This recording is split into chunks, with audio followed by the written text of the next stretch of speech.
quick note from the editor here. There are some minor audio issues with this episode.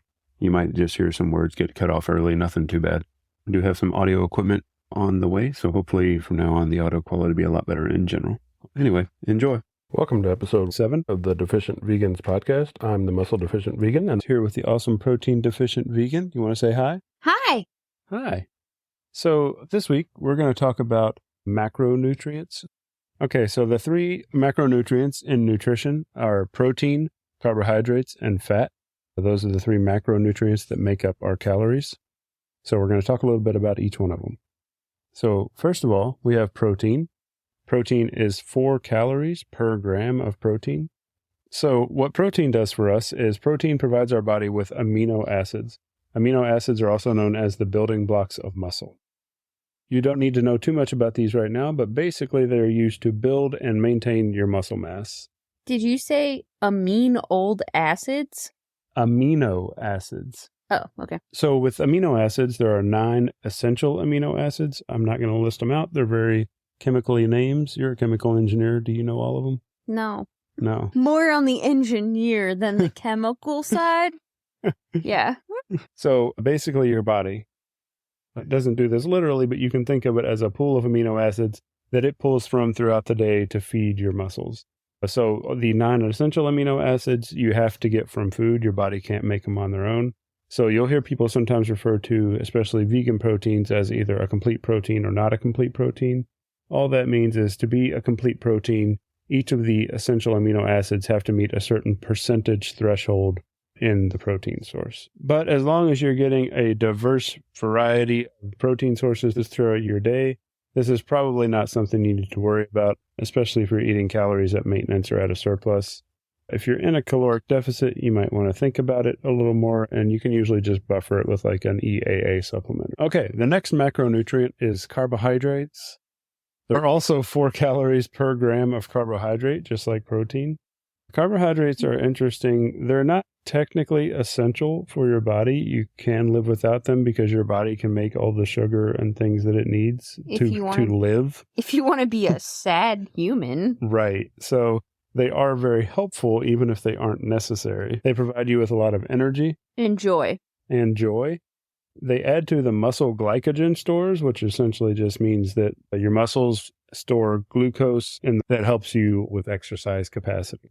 So if you have a regular workout routine, you're going to make sure that you are eating carbohydrates on a regular basis to make sure your muscles do enough glycogen stored up. Also, you'll know, maybe you've heard for endurance athletes like marathon runners, things along those lines, they actually do carb loading and even eat carbs kind of in the middle of their race to restore some of that capacity. So that would be why. What do they eat while they run? They actually have little gels of carbohydrate. So they just kind of chew the gel as they run and they get them off the sidelines, I think. Yeah. Also during a exercise, like weightlifting session or something, if it goes over 45 minutes or so and it's really intense, I think it's kind of borderline as to whether you can take some carbohydrate in the middle of that session to help finish it off a little stronger. I think it's really not required, though, unless you're doing some endurance sport. All right, the last macronutrient is fat. Fat is 9 calories per gram, so it's more than twice as calorically dense as protein and carbs. And it is essential. It provides your body with fatty acids, kind of like protein provides your body with amino acids. Fatty acids do a couple of interesting things. They protect your organs. They're required for some fat-soluble vitamins like vitamin A, D, E, and K. And they taste good. They do taste good. It's probably the best tasting macronutrient. Yeah, for sure. I don't know, sugar and carbs. And it's close. If you add fat and sugar together, you get all the good food. You get awesome. That's right. Fat also promotes healthy joints. So it's definitely good to keep some fat in your diet. And, for that reason that we talked about all of these, you don't really want to, if you can help it, eliminate or really extremely limit any of the 3 macronutrients unless you have some kind of actual medical reason. There are some cases where, a doctor will basically instruct you to limit some of these for various reasons. So obviously you want to do that if your doctor tells you to. But if you're an otherwise healthy person, I wouldn't recommend any, low fat or low carb or low protein diets, anything like that. They're just not really necessary. So let's talk a little bit about what you can do to understand how to use these macronutrients in your nutrition plan. So for protein, The recommended daily allowance to just be a healthy person is about 0.4 grams of protein per pound of body weight, or 0.8 grams per kilogram.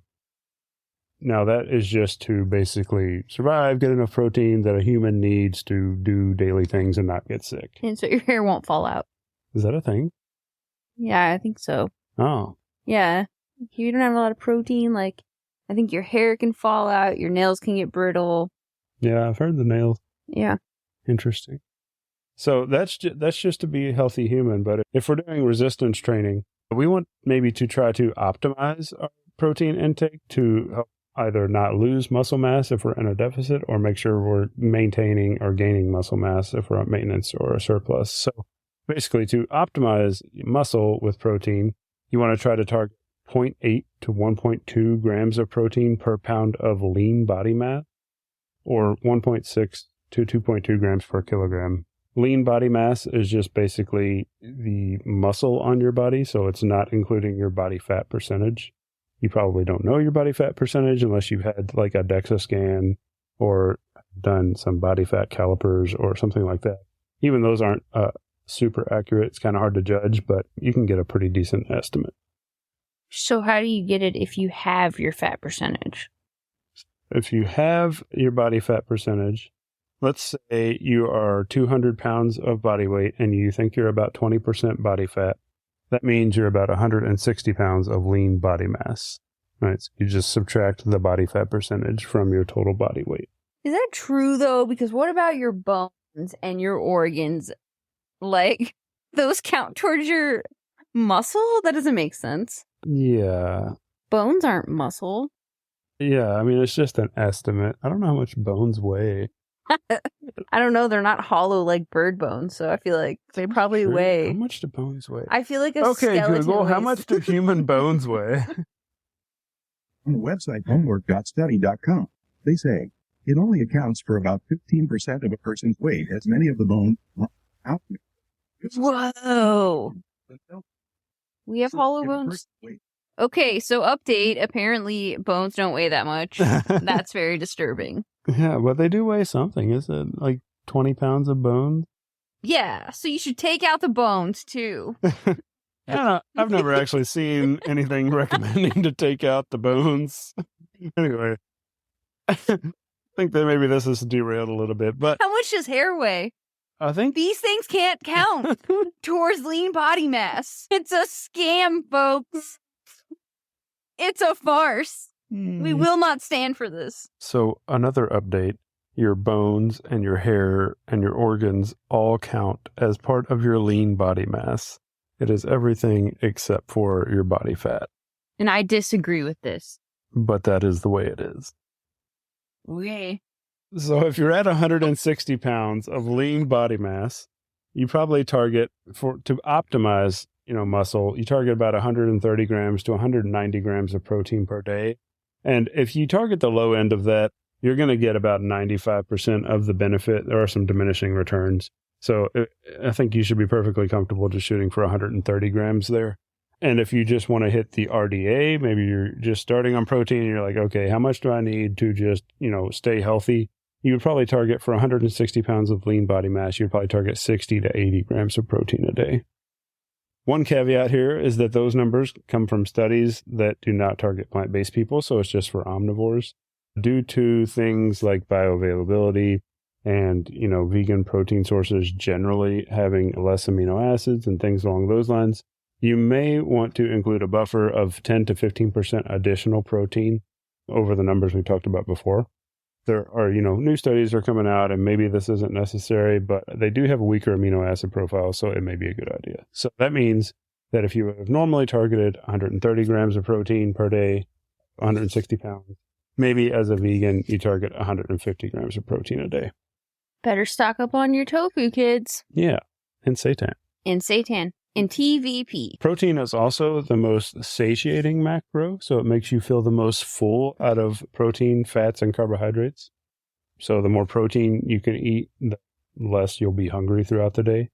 Technically, food with high fiber and high volume is more satiating even than protein, but that's not a macronutrient. So, high protein foods, high fiber foods, high volume foods, especially if you're trying to cut weight, those will help you keep from being hungry throughout the day. More protein, less hunger. Yes. Okay. You want to try to get some protein with every meal. That, one, makes it easier to hit your targets. Two, again, helps you from being hungry. Also, just kind of a timing thing. Protein timing is not super important.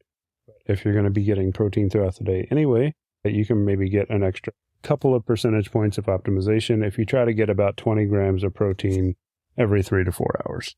Basically, that triggers muscle protein synthesis. So just a couple of times a day, you can trigger your muscles to recover and build up a little more from the damage from the last workout. Science! Okay, next up is fat. For fat, we want to try to target 0.3 to 0.6 grams per pound of body weight. So in that 200-pound body weight example, you want to try to get 60 grams to 120 grams of fat just to be in the optimal range. So for saturated fat, we do want to try to limit saturated fat. There are two different guidelines. The American Diabetes Association recommends limiting it to 7% of your calories. USDA recommends limiting it to 10% of your calories, so somewhere in that range. If you take an example, 2,000 calorie diet, 10% of that would be 23 grams of saturated fat, so you wouldn't want to get any more of that. The problem, especially with saturated fat, is when you have a lot in a poor ratio to unsaturated fat. So saturated fat on its own, I think, is still a gray area, how bad it is. But when you have a lot more saturated fat than you do unsaturated fat, it seems to be a lot more clear that it's problematic for your health. So our ratio is supposed to be pretty close to 1-to-1 with saturated to unsaturated. But a typical, American diet right now is about 1-to-16. So you have about 16 times as much saturated fat as you do unsaturated fat. And that's where we start to run into issues. Wow. Last up is carbohydrates. So first of all, with carbohydrates, fiber does fall under carbs. So for fiber, you want to just try to get 25 to 35 grams a day to make sure, your bodily functions are all working properly and you can go to the bathroom regularly. And you're healthy in that way. One interesting thing about fiber is even though it is a carbohydrate, your body doesn't necessarily digest most of it, so it does not count for calories. Also, it does not count for the glycogen stores we were talking about earlier. So fiber doesn't really give you energy because it's not digested. It really just kind of goes through your system and helps to kind of move things along in various ways. And that's how they will sneak in fiber into, for instance, low carb wraps. It actually has carbs, but they're fiber, so they don't count towards the calories or the carbs. Right. Yeah. But it will still make you feel full. And it will sometimes make you shit your brains out. That's true, but also, did you know if you eat too much fiber, you go back to being constipated? What? Yeah. And double negative? Yeah. Whoa. So you want to really try to be in the right range, and that range is probably going to be different per person, so you're going to have to experiment with this one a little bit. What is too much? I don't really know. I think it's per person. And it depends also on how much soluble fiber versus insoluble fiber you have. So a lot of different things play into that. You have to figure out your own tolerance. So do you want to experiment? Oh, I figured mine out. He's going to be the guinea pig. For fiber and carbohydrates, when you're trying to count calories, you can do, especially in your calorie tracker like MyFitnessPal, you can switch that over to net carbs mode. And those will just show you your carb goals for the carbs that actually contribute to calories. So net carbs is just carbohydrates minus fiber grams. So those are your net carbs. So as far as how many of those you should eat, basically, once you figure out your protein target and your fat target, carbohydrates should just make up the remainder of your calories and your total calorie goal for the day. Okay, so I think that's all we have about macronutrients. We'll be digging more in the future into all of these amino acids and fatty acids and things along those lines, but that's enough to get you started. Okay, so next up, we are going to go through our recipe roundup. We've had quite a few recipes since the last podcast. Some of these are for the holiday, and then some of these are to take you into Veganuary, which is, again, the month of January. A lot of people try to switch over to a plant-based diet and experiment with vegan lifestyle, so we're trying to get everybody set up for that with some easy recipes for Veganuary. Yeah. Cool. So our first one we made for the holidays was a Biscoff cheesecake. Can you tell me what a Biscoff is? It's a cookie. Yeah, it's those cookies you get on airplanes that are like cinnamon flavored. Yeah. Pretty good. They are really good. I think I've had one on a plane, but I've never eaten them intentionally until we went to make the cheesecake. And I feel like I've been missing out for a long time. Yeah. They are not just airplane cookies, folks. Yeah. They're You can put them in your house. yummy cookies. You can buy them for your house. That's crazy. You don't have to be in the air. Yeah. The cheesecake is 29% protein. Yeah. Yeah. It's pretty good. Yeah, it is really good. Tastes like a big Biscoff cookie that's really soft and creamy. With chocolate. With chocolate. Yeah. Next up, we made a 7-layer taco dip that was 30% protein. You can eat it with tortilla chips or tortillas. I actually just made some like burritos out of it. That was even really good. That was good. Yeah. I don't know. Did your family make taco dip a lot? Yeah, we had taco dip a lot for various holidays. I don't know if it was for Christmas, but I remember taco dip being around at a lot of family gatherings. Yeah, I feel like I always had that because I was vegetarian for a long time, and that was just like one of the things I ate. Yeah. It felt like all the time at holiday stuff. Yeah, I always really liked it. Next up, we had a shepherd's pie that was 31% protein. That was really good. Yeah, a big pile of potatoes and TBP. It's hard to go wrong. And mushrooms. Oh, yeah, the mushrooms are really... Apparently people don't like when you call it shepherd's pie. Yeah, well, yeah. But okay, here's my thing. Is like, it doesn't have sheep in the name. It has shepherd. Right. So it's like metal. Like, is there a shepherd in this pie? Maybe. Did I kill him and free all of his sheep? Also maybe. Is cannibalism vegan? If they consent. Ah. Yes. So you found a really generous shepherd. Yeah, for sure. Okay. Next, we had a really awesome triple chocolate cheesecake that's 28% protein. We ate that for breakfast. Yeah. Multiple days. Yeah. This one, we're going to have to figure out how to make this our like flagship recipe somehow because it's definitely the best thing we need ever to learn made. how to freeze it and ship it because it's really freaking good. Yeah. I don't know. This one doesn't taste like anything protein or tofu related. It just tastes like fudgy, chocolatey. Yeah. Cake. Tastes kind of like brownies even. Yeah. I don't know. If you're going to make any of the recipes, you should probably make this one. Yeah, I agree with that. 100%. I stand by this one. And then the last one we had on the holiday list was a cold veggie pizza, which I had never heard of before. Yeah. But it's kind of like one of those veggie dip plates. But on a crescent pizza, roll crust. On a crescent roll crust, like a pizza. Yeah. Yeah, it was actually super good, and I ended up eating quite a bit of it. It's kind of classy. Yeah. It's like a veggie tray. Classy. Yeah. Like I tried, but, not too hard. Because Right. I don't like you guys that much, but... Yeah. Now, that one's not high protein. It's only about 18%. But it is, you get all your veggies in, and it's delicious. It was good. Yeah. So, not everything's high protein, right? What are you going to do? Yeah, what are you going to do? All right, next up, we've got some of the recipes we set aside specifically for Veganuary. First up, we got a pasta primavera. It's 31% protein. I loved that. It Yeah. had so many veggies. Yeah, it was really good. Yeah, we made it like 6 servings, so we had it for 3 days. What did Good you use for for meal prepping. What did you use for the sauce on that? Extra firm silk and tofu. Oh, And nutritional yeast. Yeah. It was it's good. kind of the go-to, I think. Mm-hmm. Oh, and we tried this new brand of cheese for the first time called Peaceful Rebel cheese. Oh, yeah, that was really good cheese. Yeah, we grated their Parmesan on top, and it's really good, and it's made with tofu, and it melts really nicely. I am a big fan. Yeah. Hopefully it'll hit grocery stores at some point. Yeah, that was some of the best cheese I remember having. That like the blocks of cheese. I don't normally like them too much, but that was really good. Yeah, they had a couple of really good flavors. Yeah. Big fan. Okay, next up, we had an Oreo cheesecake that was 29% protein. Had just a bunch of Oreos crunched up in it, and for some reason turned almost black when we cooked it. So. Yeah. I don't know. This might be a little niche, but if you've seen Supernatural, there are these creatures called the Leviathan, and I feel like the goo that they have when they die looked a lot like the Oreo cheesecake. Yeah, because it started out kind of grayish. Yeah, it started out gray and then it turned black. I don't know. But it was really good. Yeah, I actually just had some more for breakfast this morning. Yeah. It was delicious. The Leviathan cheesecake. Next up, we had a big portobello mushroom. Was it stuffed? Yes, stuffed with TBP and sauteed onion and spinach. Yeah. And obviously vegan cheese. Yeah, all these stuffed mushroom things are really good. I'm obsessed with the stuffed mushrooms because they take literally zero effort. You just like mix some crap together, shove it in a mushroom, and put it in the oven. Yeah. And then you eat it. Yeah. Cool. The next one we made was a coconut cashew cheesecake. This one was actually way more protein than the other ones at 35% protein. Yeah. And it has chocolate in it too. Yeah. Duh. Yeah. I really liked it.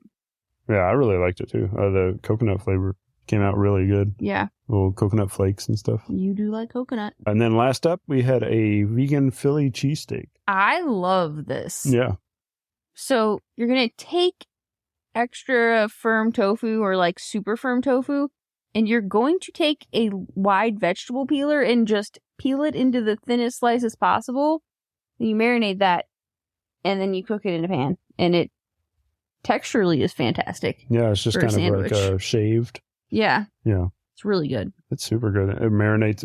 Getting it so thin and stuff, putting it in a marinade helps it marinate really well because, tofu cubes don't marinate worth a damn. No, they do not. But these shaved slices seem to marinate pretty well. Yeah, and then you don't end up with like big blobby blobs of moisture too, like you do with tofu cubes. Yeah. No, nobody wants to eat tofu cubes. If you're making tofu and you're still eating it in cubes, you probably hate it, for one. And for two, try some of our recipes, because tofu, I don't think, was meant to be eaten in cubes, but it happens a lot. Yeah. Expand your mind. All right. Well, that's all the recipes. Coming up next week, we're going to be talking about some of your micronutrients and vitamins, especially some vitamins that you might want to focus on as a vegan. And stuff, right? And stuff. It does say there, vitamins and stuff. So we will figure out what the stuff is, but it will probably be vitamin-related stuff. As always, feel free to reach out if you have any questions. We can be reached at podcast@vegainsfitness.com, or you can use the contact page on our website, vegainsfitness.com, or, just comment or direct message in any of our social media profiles that you can find in the show notes. All right. Thanks, everybody. Have a good week. And we should talk to you at least one more time before the new year and before we get into Veganuary. Yeah, unless we suck.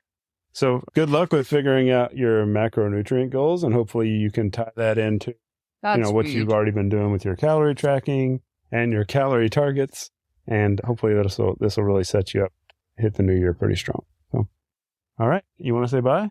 Bye. Bye, everybody.